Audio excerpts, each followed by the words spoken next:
మన జీవితంలో ప్రతి ఒక్కరికి కష్ట సమయాలు రావటం సహజం.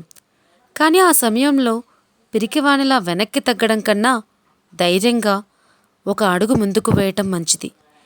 తల్లిదండ్రులకు దూరంగా హాస్టల్లో చదువుకుంటున్న పిల్లలు, ఆరోగ్య సమస్యలతో పోరాడుతున్న వాళ్ళు, తమ పిల్లలకు దూరంగా ఉంటున్న ముసలివాళ్ళు, చుట్టూ అందరూ ఉన్న ఒంటరితనం అనుభవించేవారు, ఇలా ఎంతోమంది గుర్తుపెట్టుకోవాల్సింది ఏంటంటే నీకు నువ్వే ఓ ధైర్యం. జీవితంలో చాలాసార్లు ఓడిపోతాం, కానీ గెలవాలి అనే నీ ధైర్యం నిన్ను ముందుకు నడిపిస్తుంది. నువ్వు వెళ్ళేది ముళ్ళదారైనా నీ ధైర్యం నీకు చెబుతుంది ఆ ముళ్ళదారిని నువ్వు ఒక పూలదారిలా మలుచుకో అని. నా కథలో సీత అనే ఒక 16 ఏళ్ల అమ్మాయి ఆడుతూ పాడుతూ తల్లిదండ్రుల దగ్గర గడిపి ఒక్కసారిగా వచ్చిన సమస్యల్ని ఎదుర్కొని ఎలా ముందుకు వెళ్ళిందో, మనకు ఏ విధంగా స్ఫూర్తినిచ్చిందో చూసేద్దామా మరి? అనగనగా ఒక ఊరిలో సీత అనే చురుకైన అమ్మాయి ఆడుతూ పాడుతూ సరదాగా ఉండేది. తల్లిదండ్రులంటే అమితమైన గౌరవం, ప్రేమ. సీత తల్లిదండ్రులు సీతకు ఎప్పుడూ ఆడపిల్లలు ధైర్యంగా ఉండాలమ్మా అంటూ ప్రోత్సహిస్తూ ఉండేవారు. నాన్న, సంగీతం క్లాసుల్లో ఈ పాట నేర్చుకున్నాను, పాడమంటావా? ఓ, పాడు తల్లి. అబ్బా, చూడవే నా కూతురు ఎంత చక్కగా పాడుతుందో. అన్నీ నా పోలికలే. అవునవును, అన్నీ మీ పోలికలే వచ్చాయి. నాకు మాత్రం పనిలో ఏం సాయం చేయదు. చేస్తుంది లేవే, విను విను. జయ జనార్దన కృష్ణ రాధికాపతే, జన విమోచన కృష్ణ జన్మమోచన, గరుడ వాహన కృష్ణ గోపికాపతే, నయన మోహన కృష్ణ నీలజేక్షణ. జయ జనార్దన కృష్ణ రాధికాపతే, జన విమోచన కృష్ణ జన్మమోచన. నాన్న, ఎలా పాడాను? నీకేమమ్మా, చాలా చక్కగా పాడావు. ఇలా సరదాగా ఉన్న సీత ఒకరోజు స్నేహితులందరితో కలిసి అడవికి దగ్గరగా ఉన్న ప్రదేశానికి పిక్నిక్కి వెళ్తుంది. అందరూ సరదాగా నడుస్తూ ఉంటారు. ఇంతలో సీత స్నేహితులు సీతను ఆట పట్టిద్దామని ఇలా అంటారు. సీత, ఇంకా కొంచెం ముందుకు వెళ్తే అందమైన నెమళ్ళు ఉంటాయంట, వెళ్దామా అని అంటారు. సీత నెమల్లా, చూద్దాం చూద్దాం అంటూ ముందుకు నడుచుకుంటూ వెళ్ళిపోతుంది. తన స్నేహితులు తన వెంట వస్తున్నారా లేదా అని చూసుకోకుండా ముందుకు నడుచుకుంటూ వెళ్తుంది. కొంత దూరం వెళ్ళాక తనకు అనిపిస్తుంది తన స్నేహితులు తన వెంట వస్తున్నారా లేదా అని. వెనక్కి తిరిగి చూసేసరికి తన వెనక ఎవ్వరూ లేరు. ఒక్కసారిగా సీతకు చాలా భయం వేస్తుంది. నేనిప్పుడు ఏం చేయాలి అని అటూ ఇటూ తిరుగుతూ ఉంటుంది.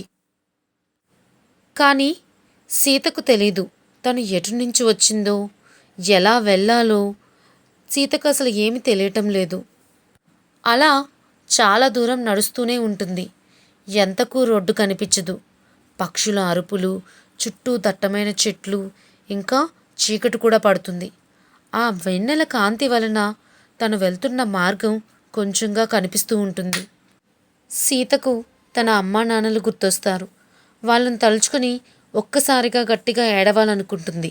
కానీ తన అమ్మ చెప్పిన మాటలు గుర్తు చేసుకుంటుంది. తల్లి, ఎప్పుడైనా నీకు భయం వేసిందనుకో, అది ఒక ఊహ మాత్రమే అని అనుకో. అది నువ్వు తలుచుకుంటూనే వస్తుంది. అది నిన్ను ఏమీ చేయదు. అవును, నా మార్గాన్ని నేను ధైర్యంగా వెళ్తే ఆ భయం నా దగ్గరికే రాదు అని సీత అనుకుంటుంది. అమ్మా నాన్నలకు దూరంగా ఉన్నంత మాత్రాన భయపడాలా? అది నా ఊహ మాత్రమే. అసలు అలా ఊహించకుండా ఇక్కడి నుంచి ఎలా బయటపడాలా అని ధైర్యంగా ఆలోచించాలి అని అనుకుని ముందుకు సాగుతుంది. కొంచెం దూరం వెళ్ళాక విపరీతమైన ఆకలి వేస్తుంది సీతకి. అబ్బా, ఆకలి వేస్తుంది, ఇప్పుడు ఏం చేయాలి అని నెమ్మదిగా వెళ్తూ ఉంటే ఒకవైపు నుంచి నీళ్ళ శబ్దం వినిపిస్తుంది. అమ్మయ్యా, అటువైపు నీళ్ళ శబ్దం వినిపిస్తుంది అంటే అటువైపు నది ఉందేమో, అక్కడ ఎవరైనా ఉంటారేమో అని అటుగా వెళ్తుంది. నిజంగానే అక్కడ ఒక పెద్ద నది ఉంది. అక్కడికి వెళ్ళి కొంచెం నీళ్ళు తాగి ఆలోచిస్తుంది. ఈ నది దాటితే అటువైపుగా వెళ్తే రోడ్డు కనిపిస్తుందేమో, ఇంకా కొంచెం అలా ఆలోచించుకుంటూ ఈ నది ఎలాగైనా దాటాలి అని అనుకుంటూ నది దాటడానికి ప్రయత్నిస్తుంది. ఒక్కొక్క రాయి మీద అడుగులు వేసుకుంటూ నెమ్మదిగా నది దాటడానికి ప్రయత్నిస్తుంది. ఒక రాయి మీద చేయి వేయబోయి కిందకి పడిపోతుంది. ముందుకు వెళ్ళడానికి ప్రయత్నిస్తుండగా వెనక్కి ఒకసారి చూస్తుంది. సీత గుండె గుబేలుమంటుంది. వెనుకన ఒక పెద్ద ముసలి తన వైపుగా వస్తుంది. సీతకు ఆ ముసలి నుంచి ఎలా తప్పించుకోవాలో అర్థం కావటం లేదు. నేను ఇప్పుడు ఈ ముసలి దగ్గర నుండి ఎలాగైనా తప్పించుకోవాలి అనుకొని తనలో తను ధైర్యం చెప్పుకుంటుంది. ఇలా భయపడితే ఎలా సీత? నువ్వు భయపడకూడదు. ఈ భయం నీ ఊహ మాత్రమే. ముందుకు ఈదు సీత అనుకుంటూ ముందుకు ఈదుతుంది. నదీ ప్రవాహం ఎక్కువగా ఉండటం వలన సీత వేగంగా ఈదడానికి కష్టమవుతుంది. మొసలి ఇంకొంచెం ముందుకు వస్తుంది. సీత ఇలా అనుకుంటుంది, నేను బలహీనురాలను కాదు, నేను ఎలాగైనా ఈ నది నుంచి బయటపడాలి. ఈ మొసలి నుండి నన్ను నేనే కాపాడుకోవాలి. పద సీత పద, నువ్వు ఇంకా ముందుకు అడుగులు వేయాలి, వెనక్కి తగ్గకూడదు. నది లోతు తక్కువగా ఉన్నా నది ప్రవాహం ఎక్కువగా ఉండడం వల్ల రాళ్లను పట్టుకుంటూ సీత ఒక్కొక్క అడుగు వేసుకుంటూ నది ఒడ్డుకి రావడానికి ప్రయత్నిస్తూ ఉంది. అలా గట్టిగా ప్రయత్నించి నది ఒడ్డుకు వచ్చేస్తుంది సీత. ఆ ముసలి బారి నుండి తప్పించుకుంటుంది. కానీ సీతకి నది దాటే సమయంలో చాలా దెబ్బలు తగులుతాయి. అలా నెమ్మదిగా నడుచుకుంటూ ఒక చెట్టు కింద కూర్చొని ఆలోచిస్తూ ఉంటుంది. ఈ చెట్టు నీడ నాకు ఓదార్పునిచ్చినా ఇంకా నా ప్రయాణం మిగిలే ఉంది. తన గాయాలను చూసుకుంటూ ఇలా అనుకుంటుంది, ఈ గాయాలు నా నీరసం నా శరీరానికి మాత్రమే, నా మనసుకు కాదు. ఈ బాధ కొంతవరకు మాత్రమే ఉంటుంది, తరువాత తగ్గిపోతుంది.